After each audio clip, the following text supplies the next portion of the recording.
Excelentíssimo senhor doutor, juiz, presidente desse egrégio Tribunal do Júri, doutor Leandro Jorge Bittencourt Cano, é com muita honra e satisfação, mais uma vez, estar aqui sob a vossa presidência.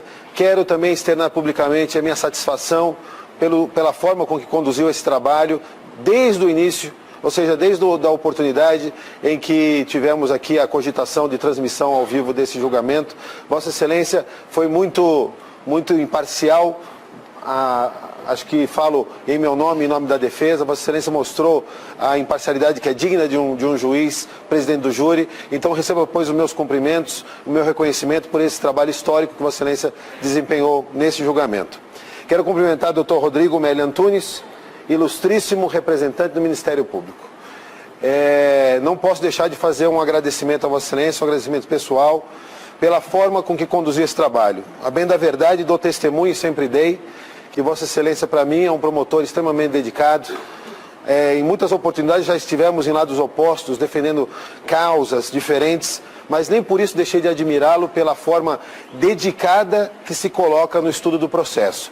Vossa Excelência demonstrou nesses dias de julgamento para todo o país que é um promotor talhado para a função, uma pessoa séria, que não veio aqui para levar a condenação de ninguém no peito. Vossa Excelência lastreia suas convicções no processo, demonstrou isso durante esse julgamento de forma muito tranquila, muito serena. Vossa Excelência conseguiu conduzir os trabalhos brilhantemente. Quero aqui agradecer em meu nome e em nome da família Nakashima.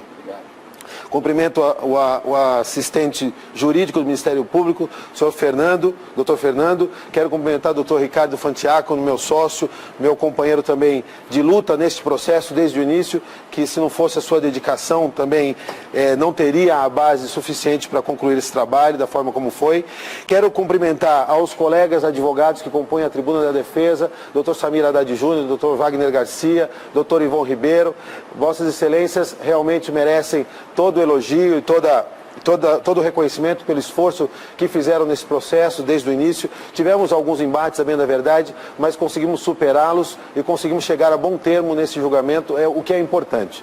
Eu acredito que demos um bom exemplo, já externamos essa opinião aos colegas advogados, para todos aqueles que assistem a esse julgamento, estudantes e população. Mostramos que o Tribunal do Júri é sim uma instituição democrática, é sim uma instituição que deve continuar existindo no nosso país e, principalmente, é um ambiente para a dialética, é um ambiente que prestigia o debate. E é esse debate de ideias que é a essência da democracia. Vossas Excelências, hoje defendendo o réu, hoje eu, advogado aqui, acusando, né? Na realidade sabemos que todos nós lutamos por um ideal de justiça, que esse julgamento seja um exemplo para todos os outros julgamentos que se realizam nos rincões do nosso país. Recebam, pois, os meus cumprimentos extensivos a toda a OAB, a quem hoje representamos.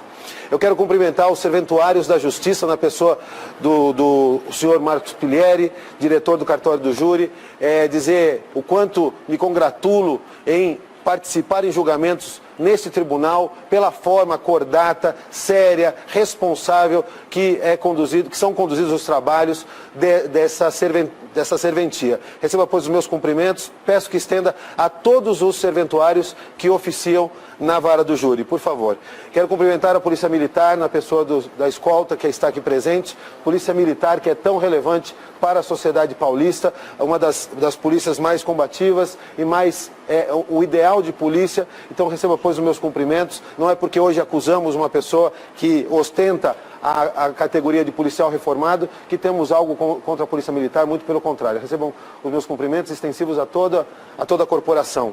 Quero cumprimentar a toda a audiência, a todos aqueles que têm a oportunidade de acompanhar esse julgamento. Quero fazer um cumprimento especial à família Nakashima, que nos confiou essa dura tarefa que foi conduzir um processo ímpar, um processo único, um processo cheio de questões técnicas a serem resolvidas, toda uma angústia que a família Nakashima soube suportar nesse meio tempo. Quase 3 anos se passam. Estamos aqui hoje com a presença da mãe da Mércia, com o pai da Mércia, seu Makoto, a dona Janete. Estamos com os 2 irmãos, o Márcio Nakashima e a Cláudia Nakashima. Espero que saiam daqui orgulhosos com o trabalho que foi desenvolvido e espero que saiam daqui satisfeitos com a justiça brasileira, que nós possamos dar um bom exemplo hoje do que é fazer justiça. Ninguém quer a condenação do Misael porque ele não foi padrinho da Cláudia. Ninguém quer a condenação do Misael porque o Márcio não gostava dele. Ninguém quer a condenação do Misael porque a família Nakashima tem algum tipo de preconceito. Nós queremos a condenação do Misael porque as provas do processo assim indicam. E é nesse sentido que nós vamos sustentar, como sustentamos em todos esses dias de julgamento, a condenação de Misael pela morte de Mércia, que ceifou essa família, que eu sei que acabou com parte dessa família. E Deus abençoe para que possa reconstruir a família a partir desse julgamento, que possa retomar a partir dos sobrinhos de Mércia, a partir dos filhos que virão aí nessa sequência, que a família Nakashima possa se reestruturar e possa dar sequência à sua vida, dando exemplo a toda a sociedade brasileira que precisamos caminhar em frente. Ainda que o mal se abata sobre nós, precisamos nos levantar e seguir em frente, porque é disso que precisamos e é isso que Deus espera de nós. Eu quero também fazer outro cumprimento especial a duas pessoas que são de relevância e importância na minha vida. O meu pai, Clóvis Domingues, que está aqui, a quem agradeço a presença, e a minha esposa, Elka Arruda Domingues, que também acompanhou todos os dias de julgamento e de forma com muita paciência me aguentou em todo esse período em que me dediquei à causa de Mércia Nakashima. Quero cumprimentar finalmente aos protagonistas do julgamento de hoje, os senhores jurados. Os senhores jurados que estão num trabalho absolutamente árduo. Já seria árduo se fosse num único dia, pela quantidade de documentos e provas amealhadas em quase 3 anos de trabalho, mas também pelo tempo, né, que se protrai aí, ou seja, já estamos no 4º dia de julgamento ininterrupto. Vossas Excelências deixaram os seus afazeres cotidianos, a sua família, o seu lazer, o seu trabalho, o seu estudo, para estarem aqui dedicados à causa da justiça. Vossas Excelências estão aqui não para condenar ou para absolver alguém, estão aqui prestando um serviço relevante ao extremo à causa democrática do nosso país. A gente às vezes reclama que em certos setores do nosso governo as decisões são tomadas de forma fechada, escondida, oculta, a 4 paredes, atendendo interesses escusos de uma e de outra pessoa. Representantes do povo que viram as costas para a sociedade, muitas vezes decidem por nós, mas levando em consideração somente os seus interesses pessoais. São poucas as oportunidades que o povo brasileiro tem a oportunidade de estar aqui como os senhores estão hoje, dando a sua contribuição. Levem esse exemplo, não por terem participado do caso da Mércia Nakashima, mas por terem participado da instituição Tribunal do Júri. Levem essa notícia a todos os rincões do nosso país, a importância da manutenção do Tribunal do Júri. Oxalá o Tribunal do Júri não fique só para julgar crimes dolosos contra a vida, que se amplie a competência do Tribunal do Júri, que outros crimes graves que assolam a sociedade brasileira sejam também julgados no Tribunal do Júri. É um reclamo da sociedade, a sociedade deve participar. Em momento de tamanha descrença nas instituições, no momento em que a impunidade é a palavra de ordem, no momento em que nos sentimos inseguros, é muito importante que a sociedade participe, entenda as instituições democráticas, entenda as instituições jurídicas, que compreenda os direitos do acusado, mas também compreenda os direitos da vítima, os direitos da sociedade, que possamos dar esta contribuição. Se sintam honrados, em que pese todo o inconveniente que isso trouxe para a vida pessoal dos senhores, de estarem aqui hoje, atuando no Tribunal do Júri. E eu sei que os senhores não estão só para esse julgamento, foram convocados para estarem aqui durante o mês inteiro. Então, segunda-feira eu sei que os senhores novamente estarão aqui, realizando julgamentos. Eu agradeço, como cidadão guarulhense que sou, como também meu pai pela contribuição que os senhores dão à sociedade guarulhense. Esse caso ficou em Guarulhos, e não foi à toa que ficou em Guarulhos. Muitos me questionaram, inclusive na comunidade jurídica da que faço parte, por que esse caso não foi para Nazaré, se a vítima morreu afogada. Essa questão é uma questão eminentemente técnica, que foi analisada por todas as instâncias da nossa justiça brasileira. E finalmente o Supremo Tribunal Federal botou uma parte cal nesse assunto, ou seja, a sociedade guarulhense é a mais indicada para analisar o caso Mércia Nakashima. Foi ali que ocorreu praticamente todas as consequências do crime, todas as figuras envolvidas no crime, desde vítima, réus, desde das testemunhas, na sua grande parte, aqui residem ou aqui têm as suas atividades. Ou seja, aqui repercutiu o crime e aqui deveria ser julgado e está sendo julgado com muita razão. O artigo tão referido pela defesa, ele estabelece uma regra, mas a regra admite exceções, como o próprio artigo diz, em regra, a competência será do local onde o crime é consumado, admitindo já, de antemão, a possibilidade de uma exceção. Primeira resposta. Segunda, a sociedade guarulhense já está comovida com o caso, já o réu está condenado. Pudemos testemunhar nesse julgamento, e me honro muito de participar desse julgamento, eu que, na maioria das minhas atuações, em 95% ou mais das minhas atuações, eu atuo como defensor. Eu atuo naquela bancada onde estão os meus 3 colegas hoje, Dr. Ivon, Dr. Wagner e Dr. Samir. Com muito orgulho eu assumi essa causa como assistente de acusação e não virei a casaca. Eu estou defendendo uma família que foi violentada, que foi agredida e que teve um ente querido retirado do seu convívio. Defendo esta causa com muita honra e satisfação. E me congratulo em saber que esse julgamento está sendo conduzido com base em provas técnicas. Um julgamento que ninguém, nesse país, absolutamente ninguém, vai poder dizer que o réu foi condenado pela imprensa. Ninguém vai poder dizer que o réu foi execrado pela imprensa e por isso que ele foi condenado hoje. Mostramos nesses 4 dias de julgamento, ponto a ponto, a responsabilidade do acusado. O acusado teve todas as oportunidades de defesa. Seus advogados atuam na causa praticamente desde o início. Desde o início sabiam das acusações, desde o início sabiam das provas, puderam contestá-las, puderam refutá-las, mas optaram em aceitá-las, em se calarem, e hoje virem questionar. Mas não buscaram um assistente técnico, não buscaram questionamentos sérios, fizeram ilações, e não ficaram as ilações restritas ao processo. Se ficassem restritas às provas, eu não estaria aqui falando disso. Mas as ilações foram lançadas sobre a honra da família Nakashima. As ilações foram lançadas sobre a vítima, sem respaldo em provas. Por óbvio que a vida da vítima, a conduta da vítima, pode vir a influenciar a conduta do acusado.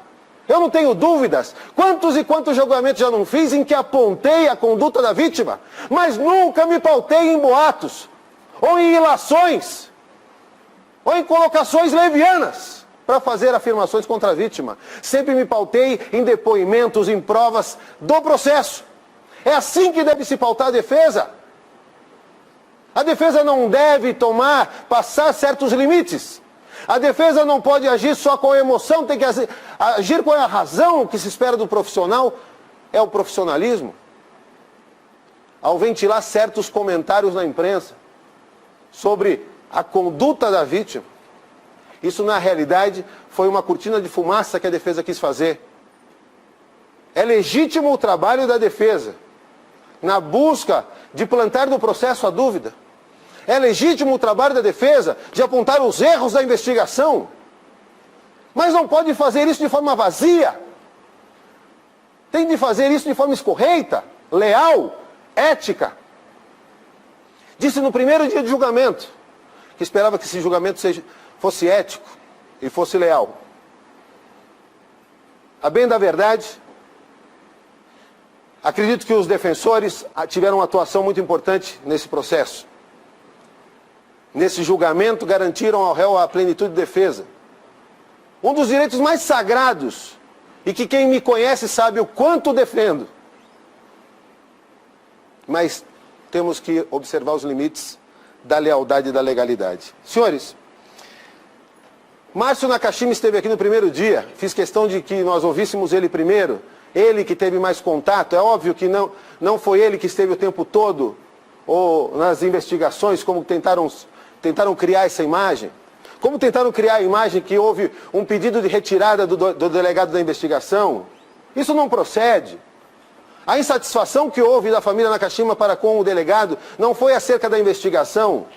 Houve sim um choque lá no início, antes do encontro de Mércia e no dia do encontro de Mércia, por uma questão óbvia. A família queria encontrar Mércia viva.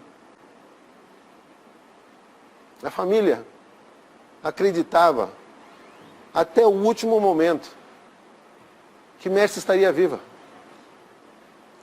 Isso ninguém precisa duvidar do que eu estou falando, todos viram a emoção e a veracidade no olhar e nas palavras de Márcio Nakashima. Até quando o carro foi encontrado, e que se abriu o carro e não se encontrou o corpo da Mércia, da doutora Mércia, Márcio ainda acreditava que sua irmã estava viva. É óbvio que para um profissional de polícia, com tantos anos de investigação, com tantos anos de experiência na delegacia antissequestro, uma das delegacias mais importantes do nosso estado, pelo conhecimento técnico que ele acumulou, pela análise dos elementos que ele já dispunha, e nem todos disponibilizados para a população, especialmente para a família de Mércia, para ele já tinha a convicção que Mércia não estaria viva. E isso foi o choque, o único choque que houve entre família Nakashima e o delegado que presidiu as investigações. Falar que o delegado quer aparecer, falar que o delegado tomou uma atitude simplesmente para aparecer, nós podemos até fazer críticas, podemos aperfeiçoar o nosso sistema legal, podemos limitar a exposição de dados do processo à mídia, podemos até questionarmos e evoluirmos o nosso sistema processual para isso, se isso realmente dá um resultado melhor.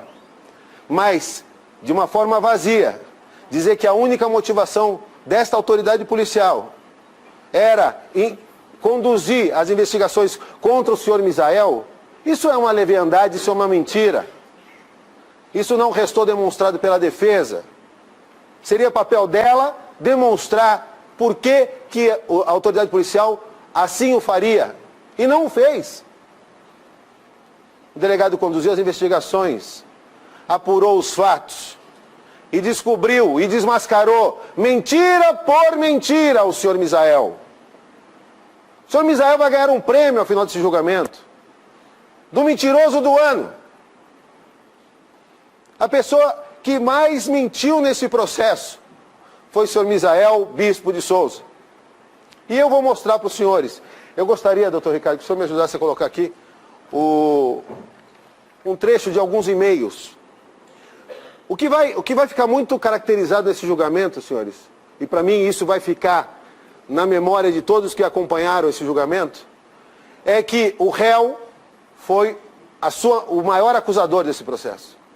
Pois o acusado, em todas as oportunidades que teve, seu Adilton, criou uma mentira diferente. Em todas as oportunidades que ele teve, ele ao invés de contar a verdade, ele inventou uma história diferente. A cada apertada que ele recebia, uma história diferente ele contava. Isso foi sendo caracterizado no processo, não é? Porque nós fomos desmascarando ele. Nós fomos mostrando que aquilo que ele falava não se confirmava.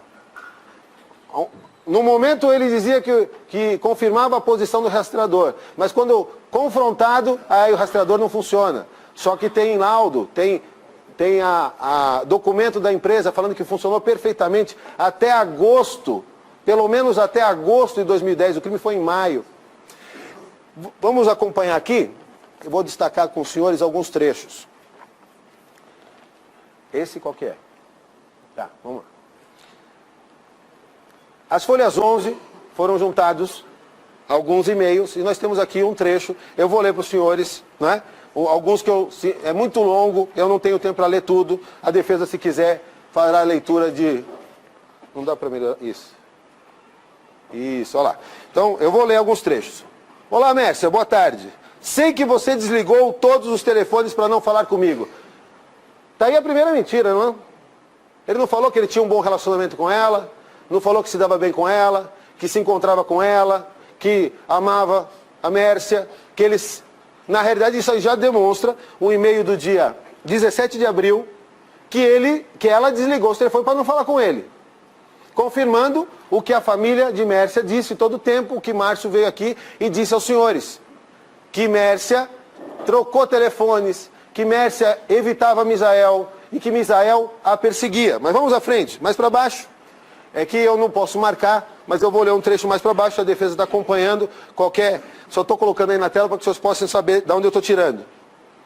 Mais para baixo ele fala assim, pois chega de descaso, você não decide nada, e assim o tempo vai passando. O ano vai acabando, em abril, hein? O ano vai acabando, embora ainda estejamos em abril, e não quero passar mais um final de ano como o que passei em 2009, sozinho por aí. Muito bem, até aí não tem problema, não é? Mas para baixo ele fala, tenho minhas dúvidas que estava doente. Foi por isso que eu perguntei para o senhor Márcio. A sua irmã ficou doente no mês de abril? Ficou muito mal. Inclusive a dona Janete falou, olha, já pensou se eu perdesse a minha filha aqui? Porque ela foi internada, teve um problema de infecção renal muito grave no mês de abril. E ele começou a duvidar que ela estivesse doente. Se estivesse doente de verdade, não estaria passeando, não é mesmo? Então ele está deduzindo, talvez por estar perseguindo ela, que ela estaria passeando e não estaria doente. Mais para baixo. Se for para ficar me fazendo de idiota, olha a expressão. Se for para ficar me fazendo de idiota, achando que me tem na hora que quer, só porque eu gostava muito de você, até concordo que gostava muito de você, mas tudo tem limite e o meu já deu. Em abril. E o meu já deu. Suas dissimulações, achando que sou idiota, mas até pareço um idiota, mas não sou nada disso. Imagine o que fui e o que sou hoje. Poucos fazem o que faço e o que já fiz neste mundo de meu Deus. Então não sou idiota coisa alguma. Percebe isso? Isso, exatamente. Obrigado, Ricardo. Por isso resolvi acabar com essa situação de uma vez por todas. Mais para frente ele fala o seguinte, mas qualquer hora as suas mentiras e dissimulações serão desmascaradas. Só preciso criar coragem para isso.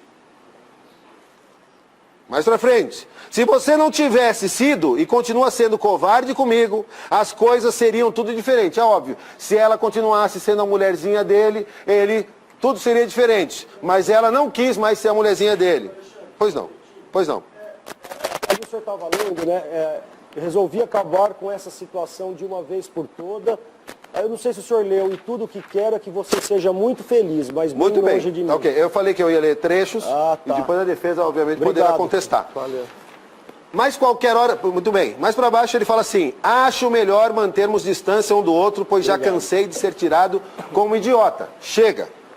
Quero me livrar dessa situação de uma vez por todas, pois não nasci para sofrer. Outro trecho. Lhe mandei uma carta e você sequer leu. Aquela carta, sequer leu aquela carta. Fingiu que não viu, ou seja, me ignora a todo tempo. Então agora nem precisa me ignorar mais. Tá, querida? Para mim, cansei de verdade do fundo do meu coração. Mais para frente. Me dei conta que você não merece mais o meu amor. E aí ele, no final desse e-mail, ele ali, ó, segue abaixo a mesma carta que você ignorou. Ou seja, ele faz a referência que ela ignorou a carta e mandou outra. Só que nesse dia que ele mandou o e-mail para ela ignorou ele porque ela estava internada no hospital. E aí, olha a carta, o teor carinhoso da carta. Olá, tudo bem? Bom dia, leia com calma, por favor. Aí, bem, não queria mais ficar falando de nós dois, pois acho que, como você mesma disse, não temos mais nada a falar um para o outro. Olha aí, a Mércia botou um ponto final. A Mércia falou, espera um pouquinho, nós não vamos reatar. Entenda isso. E a gente está vendo como ele está entendendo isso. Mais para baixo. Mas posso lhe dizer que hoje fico pensando certas coisas e me leva a chegar em certas conclusões. Principalmente nos últimos tempos. A forma que você vinha me tratando, o tempo todo com desprezo. E até mesmo mentindo para mim. Enfim, não precisava se esconder nada de mim. Mais para baixo. Na hora que aparecer alguém na sua vida, você fará de conta que eu nunca existi para você. Mais para baixo. Confesso a você, se hoje você pensasse, ele escreveu, mas se você pensasse igual a mim, tudo seria maravilhoso em nossas vidas. Ou seja, vai dar tudo certo se você fizer o que eu quero, se pensar do jeito que eu penso, se você for minha namorada, tá tudo beleza. Isso é um comportamento nitidamente possessivo. Uma pessoa que não aceita a rejeição, não aceita um rompimento. Levando em consideração que eles já haviam rompido em setembro de 2009. E em setembro ela mudou às pressas. Isso está aqui caracterizado nos e-mails também. Mais para baixo. Você sempre se preocupou em me esconder suas coisas. Às vezes até mente para mim. Quando saímos, dizendo que vai levar mãe ao médico. Às 9h30, sendo que às 9h30 estava na net. Para que isso? Então, isso mostra que ele fica controlando ela. Ou pelo menos pensa que está controlando. Dentro da cabeça dele, dentro da psique dele, ela está fazendo isso tudo para evitar ele ou para humilhar a ele. Mais para baixo. Não podia ter jogado quem te amava tanto fora. Não podia ter jogado quem te amava tanto fora. Você sabe que eu gostava muito de seu irmão. Olha isso aqui. Ele falou ontem aqui, mais uma mentira dele. O que ele falou aqui ontem? Que em dezembro de 2005, quando o Márcio descobriu, parece que foi na virada do ano, que eles estavam namorando, o Márcio virou as costas para ele, não teve mais relação com ele, não é? Muito bem, olha aí. Olha o que ele fala. Pois você sabe. É ele que está falando, hein, gente? Não é a Mércia, não sou eu, não é o Márcio. Quem está falando é o senhor Misael Bispo. Como eu disse, ele tem o hábito de atirar no próprio pé. E ele fez esse processo o tempo inteiro atirar no próprio pé. Você sabe que eu gostava muito de seu irmão. Ele para mim era como se fosse meu irmão. E lhe falava sempre que ele ia ganhar o irmão que ele não teve. Você lembra? Não lembra? Tudo bem. Hoje eu levo a você, agora é o ápice do e-mail, e vocês vão ver aqui algumas coisas que realmente explicam por que a Mércia morreu. Obviamente que ela merecia. Vamos ver aqui? Hoje levo a você alguns trechos abaixo que talvez não imaginou que ia me magoar tanto, mas magoou muito. Vamos ver o que ela fez para ele. Aí ele elenca, pode descer, 11 situações. Tá lá, ó. Eu vou ler um trecho de cada que é muito longo. No ano de 2008, após a derrota nas eleições, que ele concorreu a vereador e perdeu, após a derrota nas eleições, antes mesmo de 30 dias da derrota nas urnas, você terminou comigo. Me fala qual que é a relação, ou qual que é a obrigação, se há algum vínculo de estabilidade para ele ficar com ela porque ele perdeu a eleição. Qual é a obrigação que uma pessoa teria de manter um relacionamento com a outra, independente de ter ganho ou perdido uma eleição? Nenhum. Na cabeça dele existe uma lógica. Uma lógica que não é a nossa lógica. É a lógica da cabeça dele. É a mesma lógica que faz ele mentir compulsivamente, descaradamente, friamente. Porque para ele, a responsabilidade não é dele. A responsabilidade é do outro. Se ela morreu na represa com um tiro na cabeça, a culpa é dela que estava na frente da arma que eu estava portando. Ele vai chegar a esse ponto, como disse ontem, não é? Que o sapato, que agora ele admitiu que o sapato tem alga, ele falou, mas eles pegaram o sapato e levaram o sapato na represa. Olha a explicação que ele dá, na mente doentia que ele tem. Ele distorce a verdade para tentar se encaixar na verdade que a mente dele criou. E aí vai a explicação para todo mundo que me perguntou, mas doutor, por que ele não confessou? Por que ele nega até o fim? Porque essa é uma psicopatia que ele tem. Porque isso é um problema que ele tem dentro da cabeça dele. Porque é a forma como ele soluciona os problemas dele. Na cabeça dele ele nunca vai admitir. Ele prefere ser taxado, por alguns pelo menos, ainda que meia dúzia de amigos dele e parentes dele, como um injustiçado, do que vir aqui e ser homem. Porque homem ele não mostrou nunca que foi. Ontem ele admitiu que era um covarde, um mentiroso. Ele ingressou na Polícia Militar do Estado de São Paulo, Polícia Militar de homens valorosos, homens corajosos, que dão o peito, vão de peito aberto atender as ocorrências, que morrem baleados. Ele confessou que ele entrou, mas na realidade ele tinha medo. Então ele foi trabalhar interno na polícia.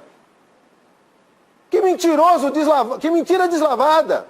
O delegado veio aqui e falou o pavão que ele era, quando ele estava em liberdade, quando ele foi lá na delegacia em liberdade, quando ele veio aqui prestar o depoimento em liberdade. Que eu perguntei para ele, o senhor tinha porte de arma? Pergunta calma, ele falou assim, eu falei assim, o senhor conhece o Estatuto do Desarmamento? Ele falou assim, conheço, fui seu aluno. Olha as ironias do destino. Ele disse que foi meu aluno, eu não lembro. Eu não lembro. Mas certamente, eu disse para ele na hora, eu falei, só que tem coisa que a gente ensina e o aluno não aprende. E ontem ele mudou a versão. Ele falou que só andava armado até 2002. Por quê? Porque o Estatuto do Desarmamento entrou em vigor em 2003. Porque ele está com medo de perder a aposentadoria dele. Porque ele veio aqui em juízo e admitiu que atira muito bem, perfeitamente. Aí nós fomos para a imprensa, nós fomos na corregedoria, existe um procedimento administrativo contra ele para caçar essa aposentadoria absurda. Porque para advogar ele pode, para matar os outros ele tem capacidade. Mas para ser policial, como ele assumiu que seria, como os cofres públicos pagam, ele é covarde, confessadamente. Depois passou a fazer segurança armada, segurança privada. E o que ele confessou para os senhores ontem? Que teve um roubo na feira, ele entrou no carro dele, ó, e fugiu. Mais uma vez, covarde. Alguém acha, alguém tem a ilusão que esse covarde aqui vai chegar perante os senhores e vai admitir que cometeu esse crime bárbaro?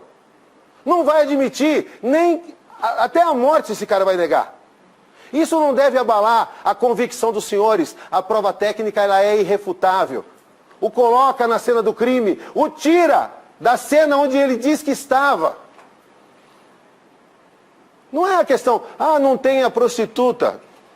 Não tem nada nesse processo do que ele disse, tudo é mentira. Mas eu continuo aqui, senhores. Ele estava elencando, não é? Ele, no item 2, ele coloca, em 2009, em setembro, inventou uma história de traição para terminar comigo. Ele não disse para os senhores que ele nunca traiu a Mércia? A Mércia achava que ele traía. Ele próprio narra isso aqui. 3, após terminar, logo de imediato, fechou o escritório. Olha aqui, lembra que a família falou? O que o Márcio Nakashima veio aqui e disse? O que o Márcio Nakashima disse? A minha irmã ligou às pressas, num sábado, todo mundo saiu correndo para ajudar ela a mudar, alguma coisa tem, não é isso? Aí vem aqui, se não fosse com o Misael o problema, vamos fazer o seguinte raciocínio. Se não fosse o problema com o Misael, o que seria o natural? Ela mudou as pressas, mas ela avisou o Misael. Se não no sábado, liga na segunda-feira, Misael, ó, se você for lá, a gente tem alguns processos de andamento e tal, aconteceu alguma coisa, fui ameaçado por um cliente, tive que sair de lá. Olha o que ele fala, após terminar, logo de imediato, fechou o escritório que lutei junto com você para abrir, com todo o nosso esforço, de termos o nosso conforto, mas do nada fechou, sem ao menos me comunicar. Por que será que ela fechou o escritório sem comunicar ele? O sócio, o querido, o amigo, Misael. Poxa vida, nem convidou ele para a inauguração do escritório novo? Tem muito. No item 5 ele fala assim, ó. Além disso, olha aqui o motivo de mágoa desse homem, narrado no e-mail para sua ex-namorada. Além disso, tive uma audiência em São Paulo, olha, vocês vão morrer de dó. Alguns podem até verter lágrimas. Tive uma audiência em São Paulo um certo dia e me disse que ia me levar. Mas faltando menos de 2 horas para a audiência, manda uma mensagem dizendo que não ia me pegar no Tatuapé porque o pneu furou. Gente, como que ela pôde deixar o pneu do carro dela furar? Que absurdo isso. Se ela tinha se comprometido, isso é muito importante. Isso é motivo para matar. Realmente, ela merecia morrer, porque ela deixou o pneu dela furar. E ela não levou ele para a audiência, mas vai mais para frente. Ele fala assim, embora arrumou rápido o pneu, ironizando, mas não quis saber de nada em me auxiliar, que tive que voltar a pé do Tatuapé até a Vila Maria, com o note nas mãos, pasta de trabalho e usando terno. Num calorão insuportável até chegar num ponto, após mais de 6 quilômetros andando a pé, Gente, não tinha ônibus no Tatuapé? 6 quilômetros andando a pé para vir até a minha casa, pegar moto para ir na audiência. Até que consegui chegar em casa e lá no fórum, em cima da hora, vendo a hora de morrer atropelado na Dutra ou até mesmo na Marginal. Olha, eu estou mostrando isso para os senhores, para mostrar para os senhores como funciona a cabecinha dele. Por que ele nega dessa cara deslavada que ele tem? É essa cabecinha dele que fez ele ir lá, ó, e matar a Mércia Nakashima. É esse o raciocínio desse psicopata. Por isso que ele matou Mércia. Não porque a Mércia deu causa, porque na cabeça dele havia uma causa. Mais pra frente ainda no mesmo item. Mas muito obrigado por ter agido assim. São esses atos que me levaram à conclusão que você nunca me amou. E criei coragem de enfrentar essa despedida. Item 6. Te ligava e nunca me atendia. E como, por exemplo, o dia em que fui no 6º DP. Aqui, ó, para dizer para os senhores, como a família tem razão. Como tem a figura do Ailton Galdino, do 6º DP. Como realmente lá botaram o pano quente.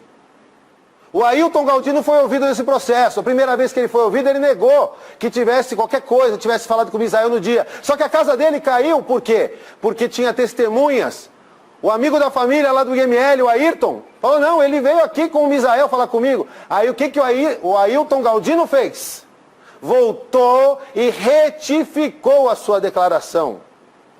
Desmascarado que foi. Mentiroso outro mentiroso. A favor da criminalidade, a favor desse marginal.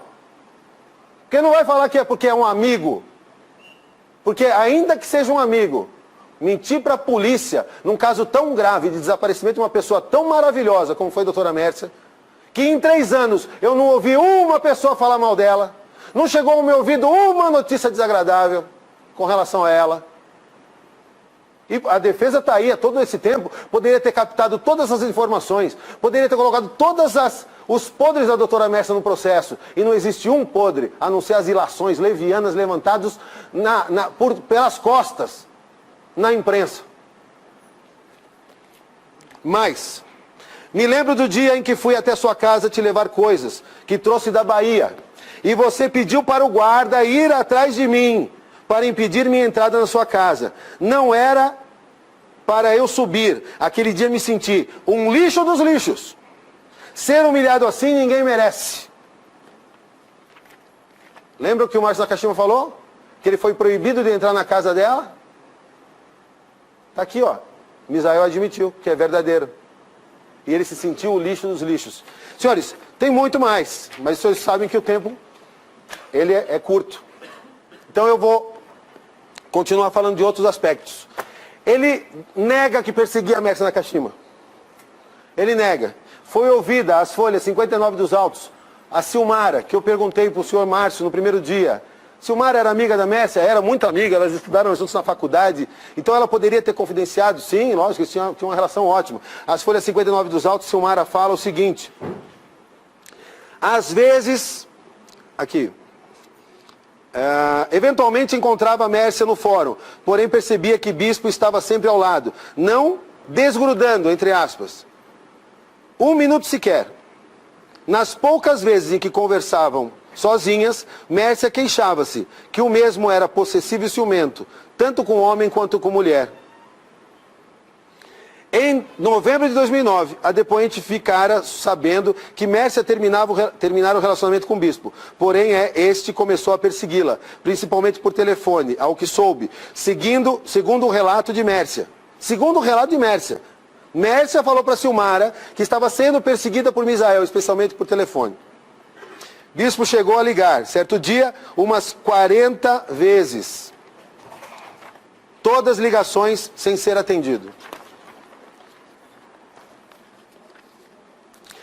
Das mentiras do senhor Misael, eu destaquei só 19. E explico por que 19. Porque 19 é o número de vezes que ele falou com o Evandro no dia que ele matou Mércia.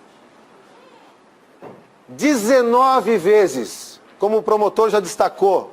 Nem com a minha esposa, e nem ele com a esposa dele, nem com os meus filhos, nem com meu sócio que trabalho todo dia, nem com ninguém. Eu falo 19 vezes num dia. A não ser que eu esteja no meio de uma crise, ou que eu esteja no meio de um planejamento, esteja no meio de uma negociação, ou como ele no meio de um assassinato. Ele falou 19 vezes com o Evandro, e por isso eu destaco 19 mentiras do Misael. E guardem na cabeça dos senhores o número 19. Primeiro, ele falou: quero ser julgado por mulheres, só por mulheres. Mentira! Seus advogados rejeitaram 3 mulheres, logo de início. Segunda mentira: Márcio não aceitava o relacionamento por ele ser divorciado, por ter uma filha, ser de cor parda e portar deficiência. Mentira! Mais uma vez, é a lógica do psicopata. Márcio também tem filho fora de casamento. Márcio disse aqui, abriu a sua intimidade, a mãe de seu filho é mais escura que Misael. Da onde vem o preconceito? Os senhores viram familiares de Mércia aqui essa semana? Pessoas mais escuras que Misael. Uma família que tem a mistura do oriental, do japonês, com o brasileiro, com o negro. Uma família eclética, uma família nitidamente brasileira. Ninguém tem preconceito com ele. Quem tem preconceito com ele é ele próprio. É ele que não aceita a família dele. É ele que não aceita o trabalho na roça. É ele que se acha mais do que ele é.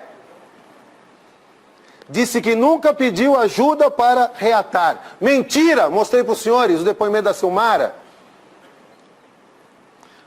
Quinta, disse que antes desses últimos encontros, de dia 21 e 22 de maio, porque a casa já estava caindo, então ele falou: olha, nunca... Fazia um mês que não via Mércia. Mentira! O rastreador apontou que no dia 16 ele saiu com Mércia. Levou Mércia a um motel. Isso foi demonstrado no rastreador, nas ligações de celular. Que ele ia com a Mércia e depois ligava para o Evandro. Aqui eu quero fazer um parênteses. Mas por que Mércia se relacionava com ele? Não sei. Eu não sei. Me digam os senhores. Ela gostou dele. Márcio veio aqui e admitiu. Teve um relacionamento com ele por 4 anos. Foi perseguida. Teve brigas. Mas ela acreditou. Por que a mulher faz isso? Por que a mulher acredita? Por que a mulher confia? Será que é o instinto maternal da mulher? Será que a mulher acredita que a pessoa vai se recuperar? Que a pessoa vai melhorar? Que a pessoa não vai bater mais? Que ela não vai agredir mais? Será que é por isso que a cada hora, praticamente, uma mulher é morta no nosso país? Será que é por isso, essa característica do excesso de confiança que a mulher deposita no relacionamento? O que levou Mércia a sair com ele, eu não sei. Se ele era bom de cama, se ele ameaçava ela, eu não sei. Eu não estava lá, não vou ser leviano de inventar. Mas isso não vem ao caso. Ou vem, se alguma das senhoras, ou alguma das irmãs dos senhores, estivessem nessa situação, mereceriam a morte? Mereceriam uma execução? A sangue frio? Com tiro na cara? É isso que os senhores pensam? Onde vivemos que uma pessoa toma posse da outra? Que uma pessoa se sente a dona da outra? Senhores, ele disse mais. Ele negou perseguir Mércia. Isso foi demonstrado que é mentira. Ele ia sempre lá no escritório, lá em Cumbica, na Rua Biara. Quando perguntado o que ele ia fazer lá, ele não falou assim: não, eu ia lá porque tinha processo em comum. Não, ele falou que ia visitar outras pessoas. Mentira! Ele ia atrás dela. Obrigado, excelência. 7. Disse que a filha de 21 anos foi fruto de um relacionamento rápido. Misael disse que a filha dele de 21 anos foi fruto de um relacionamento rápido. Mentira! O irmão dele, Adão, depois nos autos, disse que ele casou na igreja. Se bobear, até bígamo ele era. Porque aqui ele casou de novo. Ele casou na igreja na Bahia. Largou lá a mulher e o filho. A filha. 8. Disse que não tinha passado na rua Canguçu, que é a rua que você passa e você avista à frente da casa da avó de Mércia, local onde ela estava almoçando. Ele passou para ver se ela estava lá. Como ele fazia na frente da casa da Mércia, que morava com o pai. Mais uma mentira. 9. Disse que estava com a garota de programa parada no Hospital Geral, entre as 18h42 e as 22h12. Mentira! O seu rastreador lhe desmentiu juntamente com os seus telefones celulares. 10. Disse que nunca andou no carro de Evandro. Mentira! Foi desmentido por Evandro, que disse que no dia do crime deixou Evandro ali perto da prefeitura, e ali na mansão Danças, os senhores que são guarulhenses talvez conheçam, em frente à igreja do Cocaia, deixou ali e foi ver onde Mércia estava. Foi desmentido, mentira. Disse que não usava boné. Lembrando que tinha um boné dentro do carro. Mentira! Foi fotografado com boné pela moça ouvida aí nos autos, a Decília. Misael disse que já havia passado todos os seus telefones ao delegado. O delegado, mas me passa de novo, já passei, me passa de novo. Vai, briga, discute, o advogado passa, ele anotou tudo lá. Os seus telefones celulares, os 5 celulares, além do fixo. 5 celulares. Aí o delegado falou, são esses? E o outro? Aquele que não está no seu nome. E aí mostrou para ele que ele usou no dia do crime um 6º celular, que coincidentemente, como todas as coincidências desse processo, deixou de ser usado exatamente no dia 23 de maio. Nunca mais foi utilizado. Ele não apresentou. Por quê? Certamente ele jogou fora. Certamente ele descartou para se livrar dos vestígios. Como ele jogou fora a arma do crime. Como ele trocou de roupa antes de entrar no seu carro, para não deixar vestígios. Ele é um ex-policial militar, ele trabalhava com segurança, ele premeditou esse crime. Os senhores acham que ele ia deixar vestígios? Só que ele não contava com a capacidade do Instituto de Criminalística do Estado de São Paulo. Ele não contava com o gabarito do promotor que atuou nesse processo. Ele não acreditava que a família Nakashima teria a coragem que teve de enfrentá-lo cara a cara. Doa quem doer. Porque querem a justiça. E não vão se curvar por ameaças ou por qualquer temor às suas vidas. Porque a vida deles perdeu parte do sentido com a morte de Mércia. Disse Misael que o telefone foi adquirido para falar com Mércia. Porque ela tinha, da operadora Oi. Mentira de novo! Ele já tinha o telefone da Oi. E nesse telefone frio, não ligava para Mércia Nakashima. 15ª, Misael disse que o matadouro era distante da represa, uns 10 quilômetros. Disse ontem aqui para os senhores, o André, dono do matadouro, foi ouvido nesse processo. O que ele disse, o seu André? Que o matadouro fica próximo. Ele fala aqui, olha, senhores, e informa que o churrasco foi patrocinado por Misael. Afirma que a residência do depoente é bastante próxima. Não é próxima, é bastante próxima do local onde o carro e o corpo da Mércia foram encontrados. Está aqui, folhas 450 dos autos. Mentira de novo. 16ª, que o seu rastreador estava com defeito. Mentira, a empresa mandou um documento para o processo mostrando que o rastreador funcionava. 17ª, Misael disse que não usava armas. Não precisa nem falar, né? Mentira! Mentira esfarrapada. Veio dizer para os senhores que as armas tinham até teia no cano, que às vezes ele perdia as armas dentro da sua casa e ele ficava preocupado, porque ele tinha que dar conta delas. Mentira, deslavada. 18ª mentira, Misael havia dito que teria pego a garota de programa na alça de acesso. Aí quando confrontado que ali é um lugar impossível de você parar e pegar alguém, ninguém acredita, ontem ele inventou uma nova versão. Ele pegou depois que ele desceu, fez a volta, desceu no Secap. Bem, quem mora no Secap que sabe que lá não é ponto de prostituição. Quis denegrir, quis eivar, quis enlambiar, como quis fazer com Mércia, o bairro do Secap. Só que lá não é ponto de prostituição e nem à frente do hospital é ponto de namoro. Muito menos ao horário que ele parou lá. Mas pior, olha a história deslavada. Ele está vindo com o carrinho dele, a moça olha para trás, ele dá um farol, ela sorri para ele, não é? Aí ela reconheceu ele, né, o Brad Pitt, aí encostou, falou, e aí, você é garoto de programa? Ah, mais ou menos, aí então sobe aí. Aí fica com ela 4 horas, paga R$20, o programa mais barato da história do Brasil. O sindicato das prostitutas tem que tomar uma providência, ela cobrou R$5 por hora. Mentira deslavada do senhor Misael. 19ª e última que eu vou falar.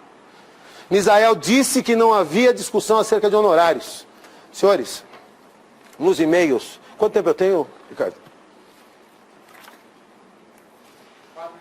4 minutos. Então vamos lá. Deixa eu ver se eu me acho aqui, que são muitas informações. Olha o que Mércia fala às folhas 11 dos autos. Vocês tirem as suas conclusões. Bom dia. Folhas 11. Bom dia. Em primeiro lugar, de fato eu estava doente, desmentindo que a desconfiança dele.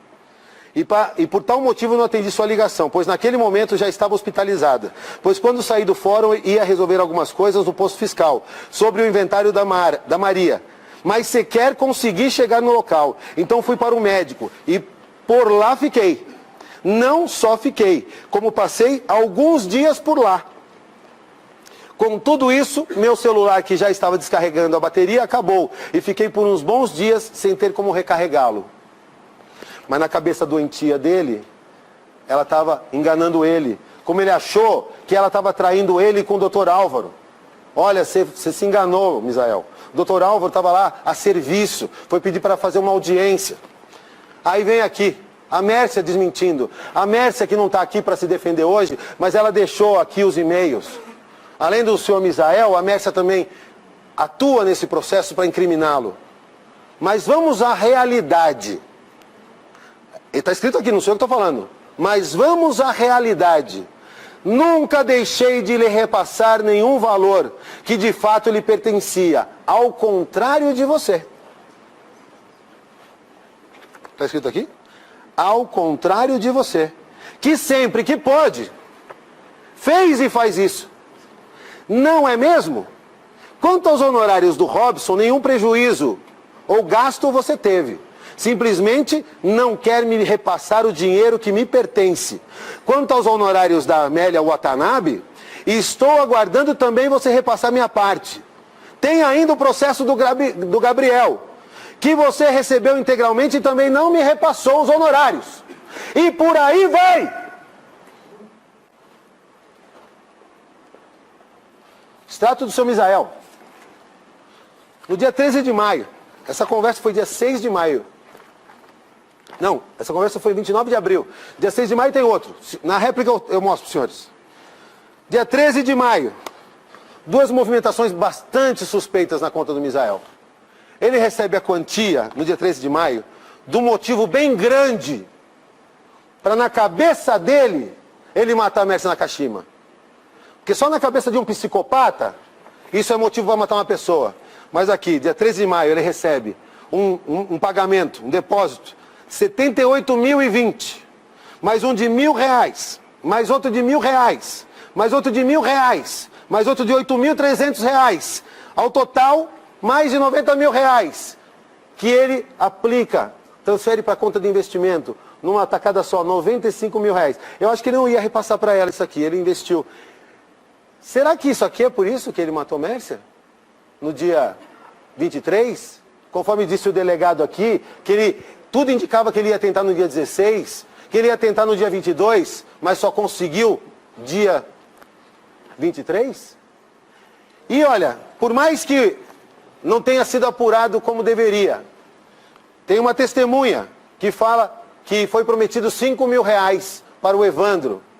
O Evandro, segundo o Misael, estava devendo para ele 4.000 e tanto. Ele falou ontem aqui para os senhores. Porque ele não repassava o serviço. O que ele arrecadava da feira. Ele estava lá com a namoradinha nova. Ele estava preocupado que o cara ia embora e não repassou o dinheiro dele. 4.000 e tanto. Detalhe é que ele sacou no dia 14 de maio R$5.000 Tempo esgotado. na boca do caixa. 1 minuto para as considerações finais. Então, senhores, obrigado, excelência. Então, senhores, com tudo o que foi dito nesse processo, não o que eu falei agora. O que eu falei agora é o de menos. Eu só estou tentando juntar os pontos. Mas o que os senhores ouviram nesses 4 dias, eu tenho certeza que ninguém que acompanhou esse julgamento, e nenhum dos senhores tem dúvida, uma dúvida sequer, de que Misael Bispo de Souza é o culpado pela morte covarde da doutora Mércia Nakashima. Peço aos senhores na sala secreta, condenem ele pelo homicídio e pelas qualificadoras, todas elas elencadas na pronúncia. Motivo torpe, o meio cruel e o recurso que impossibilitou a defesa de Mestre Nakashima. Muito obrigado, senhores. Obrigado, excelência.